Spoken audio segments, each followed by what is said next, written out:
So I wanted to make a video about this because earlier this afternoon something happened and I wanted to sort of make a comment about it, because if this person had made a comment about it, then I fear that someone else might be thinking the same thing. So this guy that I had thought was into me, and I thought that things were going well because he seemed like a really decent, nice guy. He when I told him about the live webcam shows that I do, because I still do my live XXX webcam shows, I won't tell you the link because I don't incorporate my adult and my normal day life. I try not to. If you happen to find me, you find me. No big deal. I don't care. But I never try to mix the two lives. I have a really good life in my normal life that I am creating a life out there and a name for myself, and I want to keep it that way. It's not that I'm ashamed of what I do in the adult entertainment industry, i.e. the adult photography that I've done, or the live webcam shows that I do. However, I don't think it's appropriate, seeing as I have my nieces on my YouTube, my Facebook, my Twitter, to have both worlds collide or coincide. I try to put the kibosh on that almost instantly. So he says to me, after 3 or 4 days of being a total perfect gentleman, so nice, and making me believe that he's completely into me because he says all the right things, then he finally says to me, "So, you think I could get that link to your show? Because maybe I'll do a show with you sometime." And I kind of responded back with, I appreciate that, but that's not the kind of man that I'm looking for, but thank you anyway, because it's not. I don't want a guy who wants to do live webcam shows with me, and you want to know why? Because 9 times out of 10, that guy is going to sexualize me, and the relationship that I have with him is going to be completely and utterly fake. Nothing real about it. And at my point in time in my life right now, where I'm creating such a life for myself outside of the adult industry, I don't want a relationship that is fake. I need something that is real, that is palpable, something that I can feel, something that in my stomach doesn't make me want to throw up. Okay? So I respond with that. I didn't respond like that. I'm responding to that now because it's my rant. So I respond with that, and then all of a sudden he's like, I made rabbit poutine this evening, and then I said that I would, what did I say?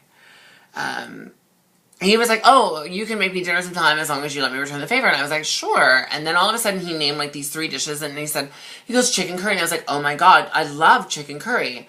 And his response was, "It tastes really good in bed." So then he tries to backtrack out of it and be like, no, you didn't let me explain. And I was like, dude, I don't need an explanation anymore. I was like, you've already stuck your foot in your mouth twice. Twice. Ladies and gentlemen, the thing that we forget to do is to follow our gut. That feeling right down there that tells you that someone is a douchebag, honey, it's right. If your stomach says that guy's a douchebag, he's a douchebag. If your stomach says that person is going to steal from you, 9 times out of 10, they're going to steal from you. That's the way it works. Anyhow, so I had that happen, and then when I responded with, I'm not really looking for that in a partner, yada, yada, yada, and I was quite proud of myself, because I normally would have been like, go F yourself, but I didn't. And he responded with "Oh, well, that's okay. I saw your videos and you're so materialistic." By the way, that's the voice that I do for every guy on the planet. You could be like the guy that I love the most, and I'm still going to make that voice because I think that's what guys sound like. In my head, they do anyway. They all sound like Moose from the Archie comics. But the thing is that this is what I wanted to put out there, because if he's thinking this, then there's the possibility that someone like yourself who's watching my video might think this as well. Let me explain something. I grew up poor, soup kitchen poor, welfare poor, and I am incredibly grateful for the life that I have, and I know that there are some people out there that don't believe it. They think that it might be fake, and anyone that is a good friend of mine understands and knows this is completely genuine. I am so incredibly grateful for the life that I have, and I am incredibly grateful for the fans that send me stuff off of my Amazon wish list. Now, look, an Amazon wish list, it doesn't mean that other people have to buy it for me. It could be something that I'm going to buy myself. But that's my wish list, and these are things that I would like to own someday. And so I got called materialistic.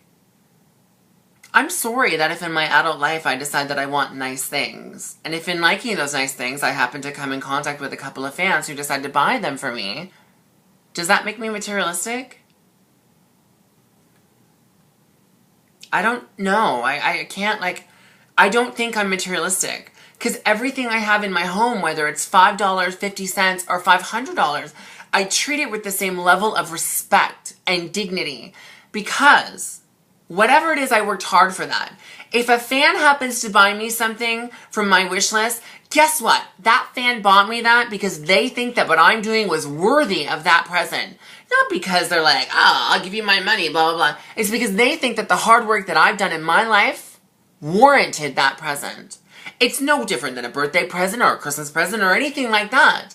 So why should I be shamed because someone bought me a Michael Kors watch or because someone is sending me to Edmonton? Why should I be shameful of that? Because I shouldn't be, and neither should you. I work my ass off 24 hours a day, 7 days a week. I am almost always available. I answer all fan questions. I answer all fan emails. I do as much as I can for the fans that follow me. And I may not have a lot. Like, look, I'm not Jenny McCarthy. I'm not Lindsay Lohan. But I have an incredibly strong team of people in my fans. And I love you all so much for taking such good care of me over the years. When I broke up with my ex-fiance, if it weren't for the generosity of some of my fans helping me out when I moved to Toronto and I had no money, I wouldn't have the nice home that I have. And that is why I make those videos. I want to show the fan who bought me whatever they bought me, I want to show them how much I appreciate the fact that they spent their hard-earned money on me. And they don't have to, and I know that. They know that, and everybody else knows that. I am grateful that what I do in my life, fans have deemed worthy of getting me something off of my wish list. It makes me feel really good. But I just don't understand the gall of this guy trying to make me feel guilty because someone did that for me. Anyway, as always, I love all of you. I love all of your support. I love the fact that you watch my videos. It means so much to me. I am grateful for everybody in my life, whether I've met them or I haven't. Like some folks watching my video. I'm incredibly grateful. Being a transgender woman and having the life that I have, I never believed that I would have it. And now I do. And I'm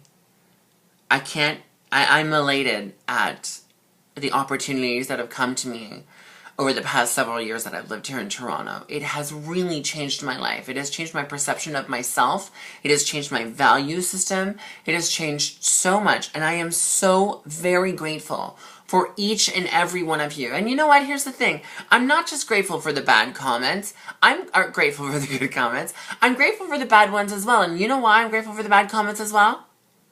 Because it's the people that put me down that make me work harder. That's right, baby. You can say every nasty thing you want about me. You can sit there and call me names and call me a faggot, call me a tranny, call me whatever you want to call me. Every single time you put me down, I'm going to get back up. And I'm going to get back up stronger than I was before. And I'm going to prove to you that whatever you think that I can do it better and better than you. My life is something I created. God in the heavens above created me, baby. But the life that I live are from the choices that I made, not him, and not anybody else. And how dare anybody try to make me feel guilty for that? I'm sorry. I don't mean to rant, but I felt the need to say something. I am incredibly grateful for everyone that tunes in. Like the video, don't like the video, share it if you like. Thanks for everything, truly. Without you, I wouldn't have the life that I have, and I'm humbled and grateful. Thank you.